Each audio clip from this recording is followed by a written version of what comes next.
السلام عليكم ورحمة الله وبركاته أصحابتنا كحرن channel كنا Somali Universe كسر هذا مركل اليوم برنامج كني أريمها بالشدة أسبوع عام برنامج كنا وحنكسر قانون درنا نين تاجر وأن ولقيس كو خسارين جناح سجيسة طلعوا محاسوي بس أنت أنا قلت لك برنامج كنا هدي مدانة تاي بقشة كو رسي channel كا فضلا هايلو إننا سبسكرايب صارتو أرنكم تربطن notification كا سيكسر جارن فيديو قدام بي أنسى أبلود كرينو مع السنت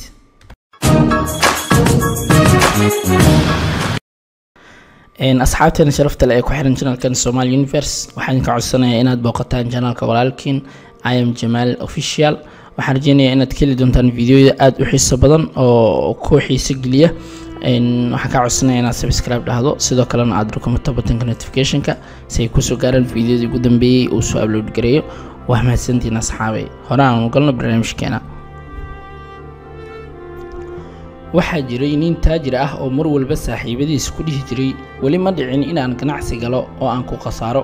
saaxiibadiisa ayaa la yaabay oo waxay dhaheen waxaas wax macquul gal ah ma ahan hadii aad run sheegaysid waxaad aadaa dalka Ciraaq oo aad ka gisaa timir aadna ka soo iibisaa lacagna aad ka soo sameeysaa dalka Ciraaqna timirtu waxay u taalaa sida carada oo kale marnaba macquul ma ahan inaad timir lacag ka iibiso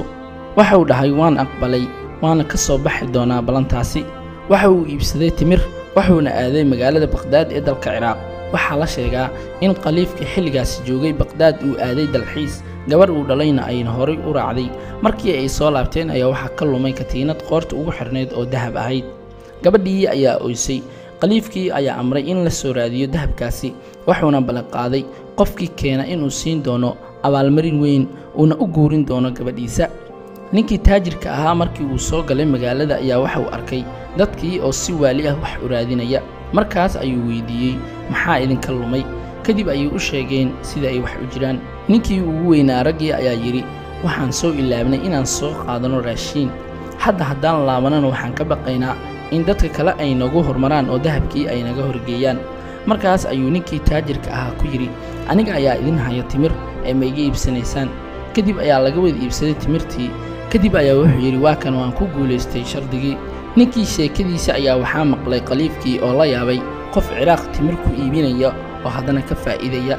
qaliifkii ayaa dalbaday inuu ninkii la kulmo ninkii ayuu la kulmay qaliifkii waxauna weydiiyay sheekadiisa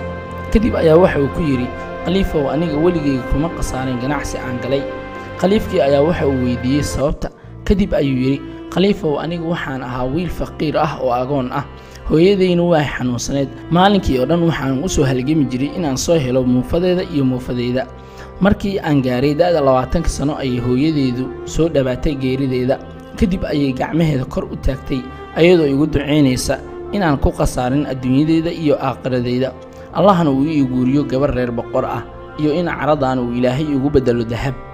fajac ayaa ka dhacay oo wuxuu gacantiisa ku soo qaaday sacab cara ah oo uu la kac u soo qaadin oo uu ku sharxayay nasiibkiisa qaliifkii ayaa ku qoslay hadalkiisa wuxuuna dareemay wax cajiib ah inuu gacanta ku hayo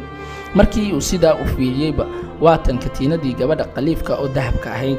waxaasi oo dhan waxa uu ku helay ducada hooyadiisa taajirkan wuxuu ahaa qofkii ugu horeeyay ee timir ka gada Ciraaq wuxuuna ku guuleystay wuxuuna guursaday gabadhii qaliifka subhanallah ducadu hooyadu waa mustajaabo ducadu hooyadu waxay sameyn kartaa waxaasi wax ka weyn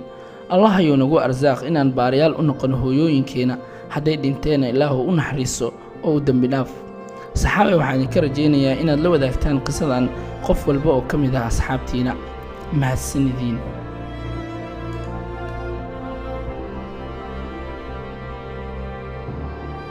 حاولتنا شرفت لأي كحرن channel كان Somali Universe وحين كعصنا إناد بوقتان channel كولالكين I am جمال official وحرجيني إناد كل دونتان فيديو أد وحيس بدن أو كوحي سجلية